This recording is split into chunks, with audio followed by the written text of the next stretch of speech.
मोनिका गुप्ता और आप देख रहे हैं अपना उत्तर प्रदेश। सीधा आपको ले चलते हैं हरिद्वार, जहां पर मुलायम सिंह यादव की अर्थियां विसर्जित हो रही हैं। तो ये तस्वीरें आप अस्थि विसर्जन करने पहुंचे सपा प्रमुख, उनके साथ उनका परिवार भी मौजूद और हिंदू रीति रिवाजों से तमाम चीजें होते हुए आपको बता दें कि यहां पर एक प्रथा है जिससे कि अस्थिया विसर्जन भी, जिसमें एक प्रथा होती है और उसी के तहत यहां पर आप देख रहे हैं हरिद्वार में अखिलेश यादव पहुंचे, उनके साथ उनका परिवार भी।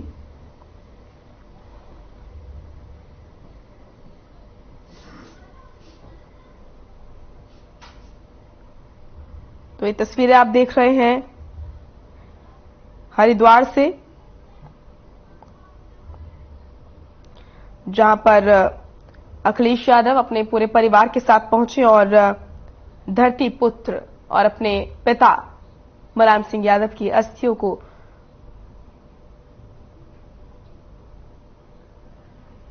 विसर्जन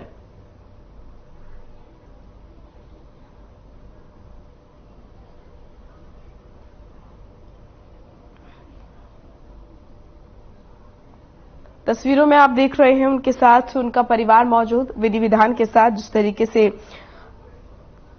अस्थियां विसर्जन की जाती हैं, मंत्रोच्चारण और तमाम तरह की चीजें। समाजवादी पार्टी के संस्थापक और उत्तर प्रदेश के पूर्व मुख्यमंत्री नेताजी मुलायम सिंह यादव की अस्थियों को लेकर सपा अध्यक्ष अखिलेश यादव अपने परिवारों के साथ सैफर से हरिद्वार के लिए निकले और यह हरिद्वार की तस्वीरें आप देख रहे हैं।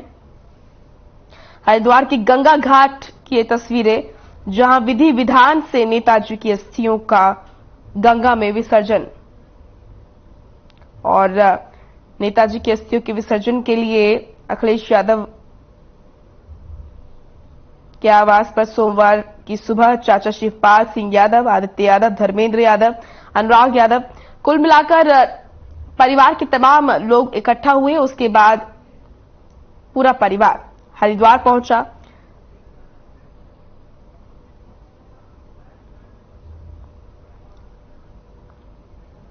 तो धरती पुत्र और उत्तर प्रदेश के पूर्व मुख्यमंत्री, समाजवादी पार्टी के संस्थापक नेताजी मुलायम सिंह यादव की अस्थियों को लेकर सपा अध्यक्ष और उनके बेटे अखिलेश यादव हरिद्वार पहुंचे अपने पूरे परिवार के साथ।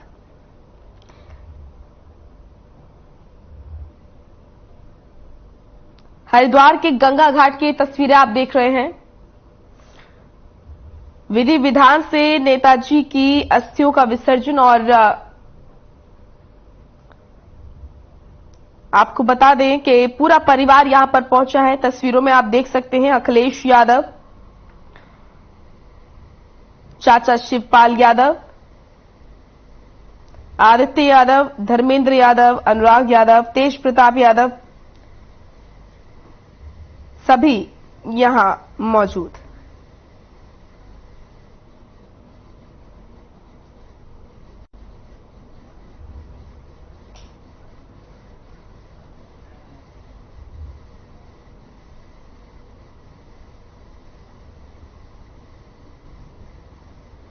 तो ये तस्वीरें हरिद्वार से अपने परिवार के साथ अखिलेश यादव, और यहां पर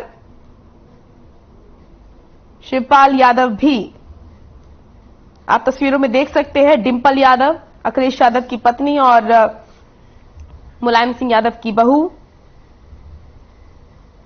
नेताजी का अस्थि विसर्जन और यहां पूरा परिवार अखिलेश के साथ डिंपल, शिवपाल समेत तमाम परिवार के लोग मौजूद हैं।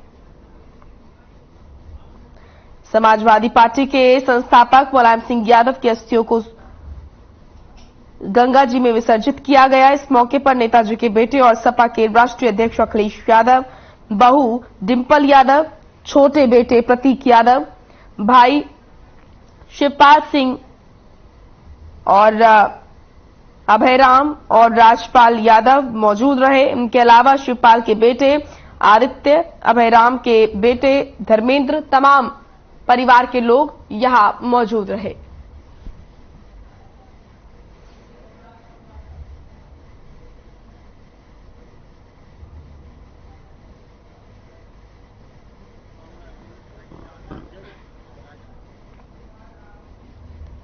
चलिए रुक करेंगे खबरों का। हमीरपुर जिले के सुमेरपुर में खाद्य विभाग ने 15 किलो नकली खोया बरामद किया है। मुखबिर से मिली सूचना के आधार पर कार्रवाई करते हुए खाद्य विभाग ने 2 गाड़ियों पर छापा मारा। नकली खोए बांदा से कानपुर मंडी सप्लाई किया जा रहा था, तो खाद्य विभाग को सफलता मिली है। 15 किलो सिंथेटिक खोया जब्त किया गया। कानपुर मंडी हो रही थी इसकी सप्लाई।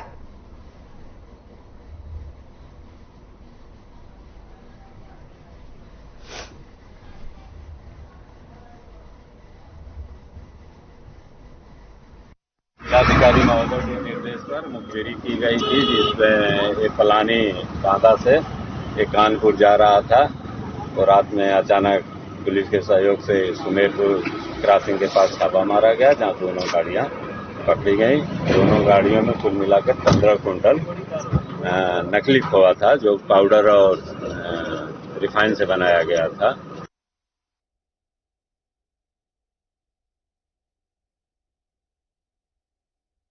हो रही थी इसकी सप्लाई।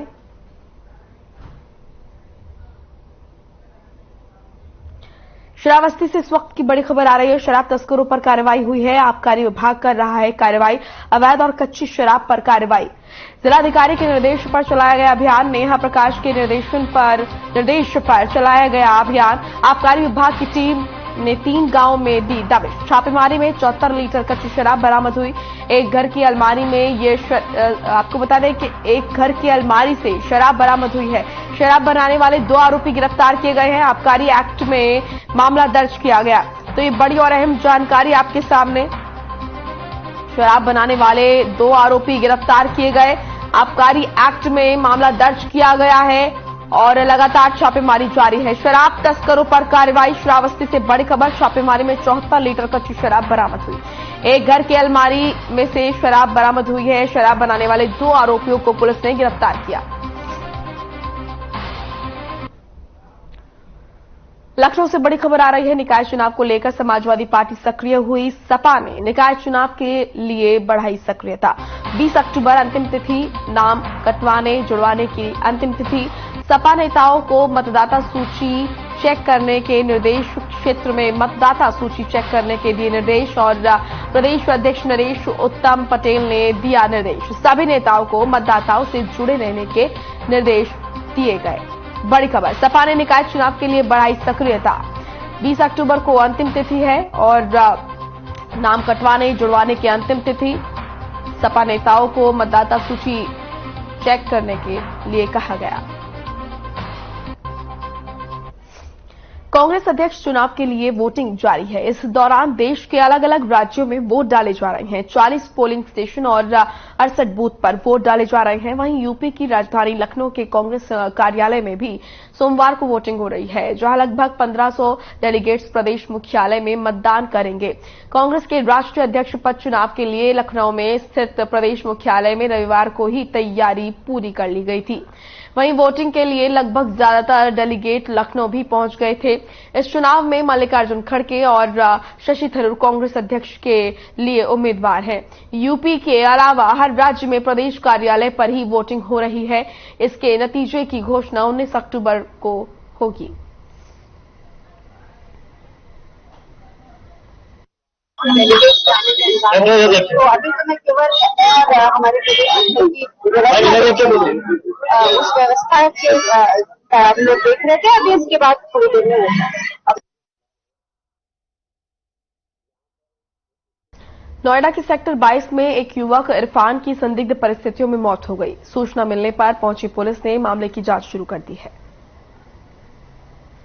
सेक्टर 22 के ई ब्लॉक की यह घटना बताई जा रही है।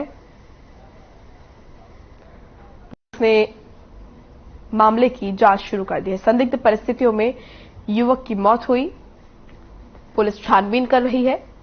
सेक्टर 22 की ई ब्लॉक की ये घटना।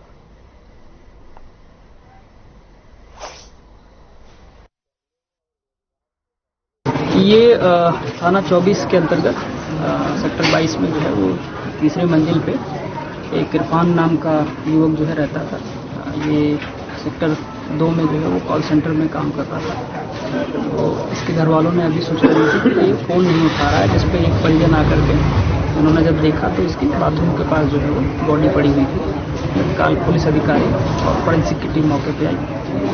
सभी बिंदुओं पर जो है वो गहनता से जाँच की। जिले के हलिया विकासखंड में महिला अस्पताल की बड़ी लापरवाही का मामला सामने आया है। अस्पताल में एएनएम के न मिलने पर गर्भवती महिला ने ठेले पर ही बच्चे को जन्म दे दिया। परिजनों का कहना है कि गर्भवती महिला के काफी इंतजार करने के बाद भी अस्पताल में भर्ती नहीं किया गया, जिसकी वजह से गर्भवती महिला का ठेले में ही प्रसव हो गया।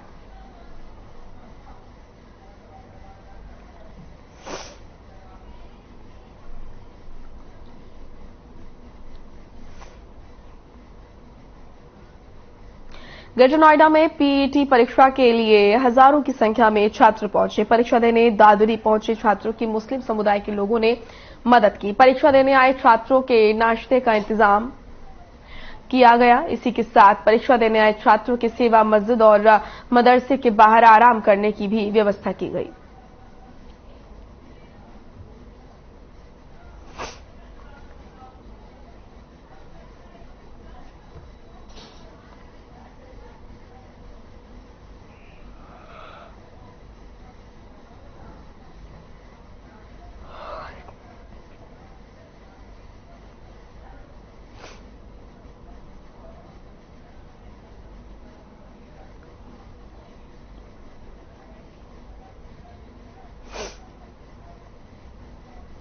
चलिए सीधा आपको लखनऊ लिए चलते हैं, जहां पर प्रेस कॉन्फ्रेंस हो रही है।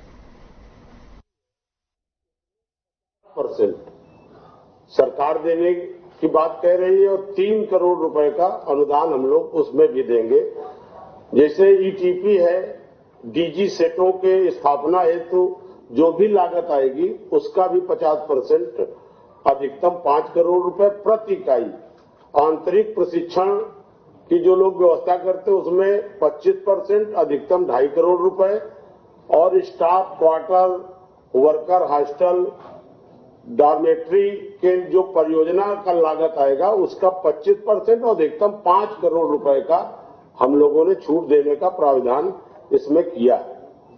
प्लांट एवं मशीनरी हेतु जो ऋण लिया जाएगा उसका जो वार्षिक भुगतान होगा उसके ब्याज में 60% छूट देने का प्राविधान हम लोगों ने किया है, जो 7 वर्षों तक दिया जाएगा और ये सब्सिडी 1.5 करोड़ रुपए होगी अधिकतम और गौतम बुद्ध नगर में 75 लाख रुपए इस सब्सिडी को दिया जाएगा। जो नई इकाइयों में इलेक्ट्रिक सिटी ड्यूटी रहती तो वो 100% छूट दिया गया है। इसमें कोई इलेक्ट्रिक सिटी ड्यूटी उसको 10 वर्ष तक नहीं देनी पड़ेगी और मेगा जैसे मेगा सुपर मेगा गारमेंट इकाइयां हैं उसको 3200 रुपए प्रति श्रमिक और प्रति माह रोजगार सृजन के लिए 5 वर्ष तक अनुदान दिया जाएगा। 3200 रुपए प्रति श्रमिक सरकार देगी ताकि रोजगार का सृजन ज्यादा से ज्यादा हो उन इकाइयों को। इसी तरह से निर्यात को बढ़ाने के लिए नई इकाइयों को फैक्ट्री से पोर्ट तक माल ले जाने के लिए उसमें भी हम लोगों ने छूट की व्यवस्था की है। प्रथम वर्ष 2 वर्षों तक 75% है, फिर उसके बाद 50% है 2 वर्षों तक और जब 4 वर्ष हो जाएंगे तो उसके बाद वो 25% तक। तो 5 साल तक हम प्रोत्साहन देने के लिए ये भी छूट का प्राविधान हमने इस नीति में रखा है। जैसे रेशम हमारे यहाँ पैदावार कम है, खपत बहुत है, हम लोग बहुत मार्केटिंग करते हैं, इधर उधर से लाते हैं। हमारे यहाँ 300 मेट्रिक टन रेशम पैदा हो रहा है। इसकी पैदावार यहाँ बढ़े इसके लिए भी हमने काफी प्रयास किए हैं। अगर रेशम उद्योग प्रोत्साहित है तो हम लोगों ने 1 करोड़ की लागत वाली जो रीलिंग इकाई लगेगी उसमें 15% तथा सब्सिडी 1 करोड़ या इससे अधिक पूंजी निवेश करने की रीलिंग इकाई होगी उसको 20% कैपिटल सब्सिडी हम लोगों ने देने का इसमें प्राविधान किया। लखनऊ हरदोई में हम लोगों ने 1000 एकड़ भूमि चिन्हित की है, जो पीएम मित्रा योजना अंतर्गत भारत सरकार से मेगा एग्रीकल्चर टेक्सटाइल पार्क जो हम लोग बना रहे हैं उसमें 500 करोड़ हमें मिलना है। उस काम को हम शीघ्र शुरू करने जा रहे हैं बहुत जल्दी, जिसमें बहुत बड़ा पार्क हमारे लखनऊ के बगल में ये डेवलप होगा और एक हब बनेगा। इसी पार्क में 50 व्यक्तियों को जो रोजगार देने वाला इसमें कोई यूनिट लगेगी, उसको उन इकाइयों को विद्युत ट्रैली में भी हम लोग 2% छूट देने जा रहे हैं। 2 रुपए प्रति यूनिट हम लोग उसमें छूट देंगे, लेकिन शर्त ये होगी कि वो रोजगार सृजन करे, कम से कम 50 लोगों को रोजगार दे। तो इस तरह से, और उसका अधिकतम हमने 60 करोड़ रखा है कि 60 करोड़ रुपए 60 लाख रुपए उसकी छूट हम लोग देंगे। इस तरह से युवा वर्ग को आकर्षित करने के लिए जो हमारे उत्पादन है, डिजाइन है, विपणन है, निर्यात है, संबंधित रोजगार करने के जो प्रोत्साहन दिया जाएगा, इसमें भी बुनकर के बच्चों को वरीयता दी जाएगी। जो हमारे बुनकरों के बच्चे पढ़ लिख करके बेरोजगार रहते हैं, तो उसको भी हम लोगों ने इस नीति में जोड़ा है। उत्पादन के क्षेत्र में संबंधित जो हमारे प्रदेशवासियों को वित्तीय सुविधाएं जो हम लोग दे रहे हैं, उसमें नया रोजगार प्रारंभ करने के लिए शासकीय जो हमारे प्राधिकरणों से कोई जमीन क्रय करेगा उसमें उसको वरीयता दी जाएगी। जो हमारा बनारस में इंडियन इंडस्ट्रीज और हैंडलूम टेक्नोलॉजी में जो जिसने 3 वर्ष का डिप्लोमा ले रखा है, जो छात्र है उसको 5 से 20 अगर कोई पावरलूम लगाता है हथकरघा, या 5 से 10 पावरलूम स्थापित करता है, बुनाई का नया रोजगार शुरू करते, तो प्रोजेक्ट का 75% सब्सिडी हम लोगों ने दी है। जो आज तक ये नई चीज हम लोगों ने दी, 75% सब्सिडी हम लोगों ने देने का प्रावधान किया, जिससे हमारे तमाम वो युवा रोजगार जो रोजगार के लिए, नौकरी के लिए घूमते हैं, वो अपना स्वयं रोजगार स्थापित कर सकें। टेक्सटाइल में हमारे टेक्सटाइल डिजाइन या फैशन डिजाइन के स्नातक के जो उत्तीर्ण गारमेंट के अप्रैल या इसमें होम के जो फर्निशिंग क्षेत्र के जो रोजगार प्रारंभ करने, इसमें भी हम लोगों ने काफी किया। प्राधिकरण की जो भी जमीन फ्लैटेड फैक्ट्री लेगा उसको 5 वर्ष तक 50% का अनुदान हम लोग किराए की छूट में देंगे, ताकि वो अपना रोजगार को प्रोत्साहित कर सके। इस तरह से नए रोजगार प्रारंभ के लिए जो स्थापित प्लांट मशीनरी अवस्थापना लागत, उसका भी 75%, अधिकतम 25 लाख रुपए हम लोगों ने छूट का प्राविधान किया है। डिजाइन क्षेत्र से संबंधित जो नया रोजगार प्रारंभ करने के लिए वित्तीय सुविधाएं, उसमें भी हम लोगों ने डिजाइनिंग स्नातक उत्तीर्ण करके जो कोई डिजाइन स्टूडियो स्थापित करना चाहते हैं, या उन्हें प्रोजेक्ट कास्ट का 75%, इस पर भी और अधिकतम 30 लाख रुपए तक हम लोगों ने छूट देने का प्रावधान किया है। इसी तरह विपणन से संबंधित भी नया रोजगार प्रारंभ करने के लिए तमाम वित्तीय सहायताएं हम लोगों ने इस नीति में दी है, जो आपके हाथ में देख सकते हैं आप। इसमें प्रदेश के संगठित युवाओं को वस्त्रों की बिक्री को बढ़ाने के हेतु विपणन व्यवस्था के साथ साथ ऑनलाइन बिक्री मार्केटिंग कंपनी बनाकर नया रोजगार प्रारंभ करने के लिए प्रोत्साहन स्वरूप जो ऑनलाइन कोई कंपनी बना करके, उसमें भी 75% अधिकतम 50 लाख रुपए तक की हम लोग अगर प्रति कंपनी जो बना के आएगा वो 50 लाख तक की छूट देने का हम लोगों ने प्रावधान किया है।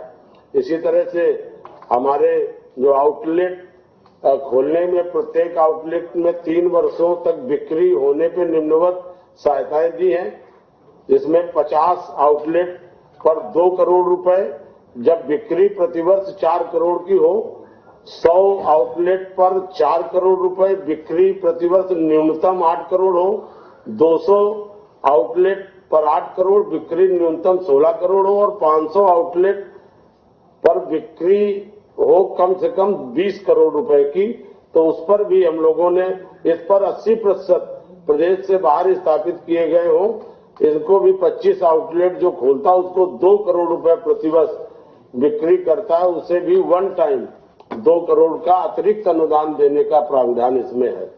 तो निर्यात हेतु भी तमाम हम लोगों ने इसमें सुविधाएं दी हैं, जिसमें जो भी हमारे एक्सपोर्ट हाउस होंगे प्रदेश के प्रारंभ कर पंजीकरण आदि में जो व्यय शुल्क आएगा उसका 75%, अब स्थापना सुविधाओं की लागत का 75% अनुदान और अधिकतम 20 लाख रुपए हम लोगों ने देने का प्रावधान किया है।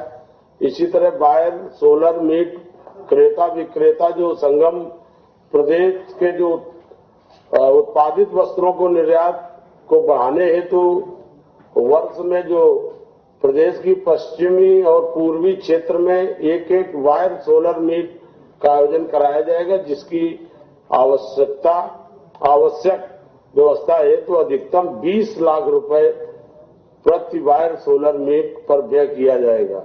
निर्यात से संबंधित संस्था कोई अगर वायर सोलर मीट आयोजित करती है तो कुल लागत का 50% अधिकतम 10 लाख रुपए की छूट उसको दी जाएगी। फैशन शो का जो आयोजन करेगा उसको भी विपणन बढ़ाने के लिए संस्था द्वारा प्रदेश के 2 बड़े महानगरों में शो आयोजित करने पर 20 लाख रुपए प्रति फैशन शो व्यय किया जाएगा।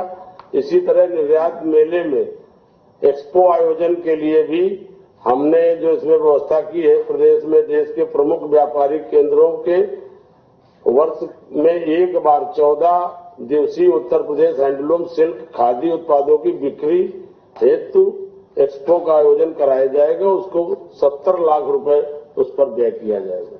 इस तरह से जो ये गारमेंट पॉलिसी पहली बार हम लोगों यूपी सरकार ने अभी 17 से जो हमारी 12 अक्टूबर तक थी और हम लोगों ने 13 तारीख को इसको कैबिनेट में पास किया है, जिसका जियो जारी किया है। इसकी पर निवेश की बड़ी संभावना है उत्तर प्रदेश में। अभी एमएसएमई नीति हम लोगों ने आपके बीच में रखी थी, उस पर भी हम लोगों ने एक नए तरीके से जो उसमें ब्याज में सब्सिडी हम लोगों ने सूक्ष्म को 50% दिया, उस पर भी 25% अनुदान। तो इस तरीके से जो हमारी नीतियां बनी हैं उनका लाभ हमारे बेरोजगारों को मिलेगा। ज्यादा से ज्यादा रोजगार यहाँ पर लोग स्थापित करेंगे, उद्यमी अपना उद्यम, तो ज्यादा से ज्यादा लोगों को रोजगार का सृजन भी होगा। ये एक सवाल पॉलिसीज जो है पॉलिसीज का गिरोना है। हाँ मंत्री जी, एक सवाल ये बार आप चेंज करेंगे। उत्तर प्रदेश में इस प्रकार की नीतियां कई बार हैं, चाहे वो लोगों से संबंधित हो या आपके टैक्स से संबंधित हो, बार नीति बदलने का इसका लाभ क्या है और फिर क्या ये नीति आप लोगों ने विशेषज्ञों की मदद से तैयार की है या अपन मुख्य सचिव के फैसला बैठक में होता है? तो देखिए, नीति हमने जो बनाई है तो जितने भी हमारी यहाँ उद्यमियों की संस्थाएं हैं, जो उद्यम चलाते हैं, जो उद्यम लगाए हैं, उनसे राय लेकर के उनकी जो सुझाव आए हैं, ज्यादा से ज्यादा उन सुझावों को हम लोगों ने इसमें शामिल किया है।